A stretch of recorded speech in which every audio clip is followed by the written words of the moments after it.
If you're running outside in the cold, there's a lot of different gear that you can purchase to help make it a little bit more pleasant. So if you have things that keep you the right temperature, keep you from slipping around, it can make the run much more enjoyable than if you're trudging through and cold the entire run or feel like you're slipping all over the place.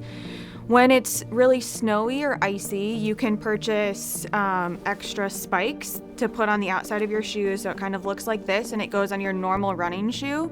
There are certain shoes that you can buy that have more traction, but I find these to be valuable because you can take them off and you don't have to change your typical running shoe. When you are running in cold and snow, you want to make sure that your feet are able to stay warm. So a lot of shoes that we wear in the summer are very breathable and you can get cold quickly. So getting a good pair of wool socks or 2 pairs of wool socks can be helpful. Additionally, toe warmers can help keep your feet warm if you're going to be out for a long time. When you're running in the cold, it's important to keep all of your extremities warm. So we talked about feet, but a really nice pair of gloves. If you're like me, your hands freeze all the time, so you need something very warm. You can also buy hand warmers.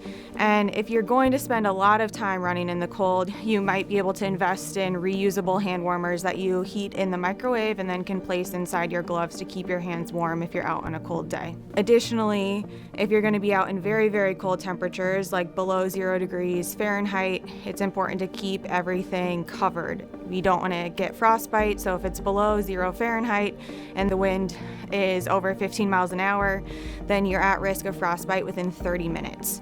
If you're running, it might be a little bit faster than that, especially if you're running into a headwind. So you could purchase a face mask that pretty much exposes only your eyes. And then you want to make sure that your head stays warm with a good hat because we lose a lot of body heat through our head.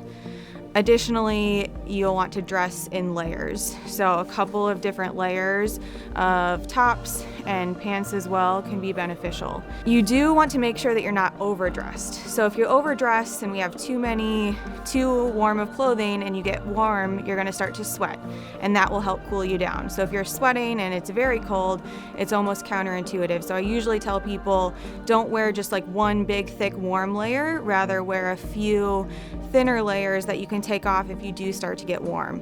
And typically when you start running, you want to feel a little bit cold at the start so that by the time you're really warmed up, you're not overheated and sweating too much. Another common question I get about running in the cold is my GPS watch going to work?